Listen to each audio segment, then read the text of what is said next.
பாஜகவோட கூட்டணி வைத்துக் கொண்டு நம்ம திராவிட கருத்தியல, சமத்துவ கருத்தியல பேசினா அது செட் ஆகாது. அதெல்லாம் நம்ம இந்துத்துவ கருத்தியலுக்குள்ளேயே போயிடலாம் அப்படின்ற அ அது இடத்துக்கு நீங்க நகர்ந்துட்டாங்களா? பழனிசாமிட்ட தான் கேட்கணும். எடப்பாடி பழனிசாமி அப்படி நினைக்கிறாரா? நீங்க அப்படி நினைக்கிறீங்களா? உங்களுடைய நடவடிக்கைகள் அப்படி இருக்கே. நீங்க இப்படி நினைக்கிறீங்களான்னு அவர்ட்ட போய் கேளுங்க. இல்ல அது அந்த இடத்துக்கு நகர்ந்தா தான் அதன் மூலமாக ஒரு வோட் பேங்க், அதன் மூலமாக ஒரு வாக்கு வங்கி திரட்டல் அப்படின்றது நடக்கும்னு நினைக்கிறீங்களா?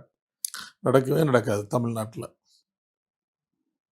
அது அது வந்து பிஜேபியினுடைய ஸ்ட்ராட்டஜி. அது வடமாநிலங்கள்ல அவங்க அத செய்றாங்க. செஞ்சாலுமே சில இடங்கள்ல இப்ப அதெல்லாம் தோத்துக்கிட்டே வருதே. இந்த எலக்ஷன்ல யுபில மிகப்பெரிய தோல்வி உங்களுக்கு கிடைச்சிருக்கு. இந்த பார்லிமென்ட் எலக்ஷன்ல. இப்ப நடந்த எலக்ஷன்ல பெரிய தோல்வி. நீங்க வந்து ஆ ராமர் கோயில் இருக்கிற அந்த ஏரியா இருக்கே, ராமர் கோயில் இருக்கிற அந்த ஏரியா வந்து ஒரு பொது தொகுதி. பார்லிமென்ட் தொகுதி. அந்த பொது தொகுதியில ஒரு தாழ்த்தப்பட்ட கேண்டிடேட்ட போட்டு, அங்க வந்து பிஜேபிய தோற்கடிச்சுட்டாரே நம்ம இவரு முலாயம் சிங் யாதவனுடைய மகன் அகிலேஷ் யாதவ். பார்த்தீங்களா? அந்த மக்களே ஓட்டு போடலையே! 40% வெற்றிய வந்து அகிலேஷ் யாதவ் கிடைச்சிருக்கு யுபில. அதனால தானே இவ்வளவு பின்னடைவு இவருக்கு நம்ம மோடிக்கு. மோடியினுடைய கவர்மெண்ட் வந்து மெஜாரிட்டி கவர்மெண்ட் இல்லையே, மைனாரிட்டி கவர்மெண்ட் தானே.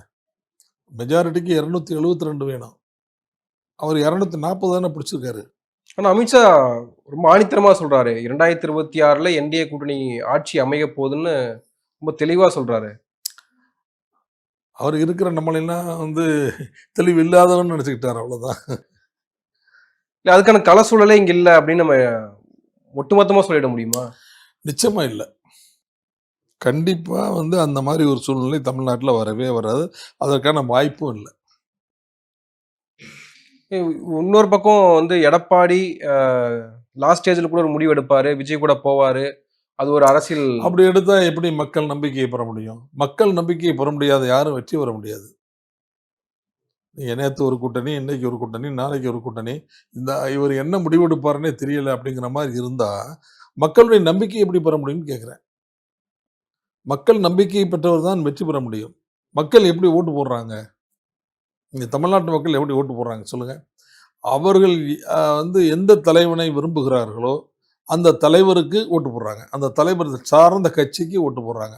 அந்த தலைவர் தலைமை தாங்குகிற கட்சிக்கு ஓட்டு போடுறாங்க. இதுதான் அந்த ஸ்ட்ராட்டஜி.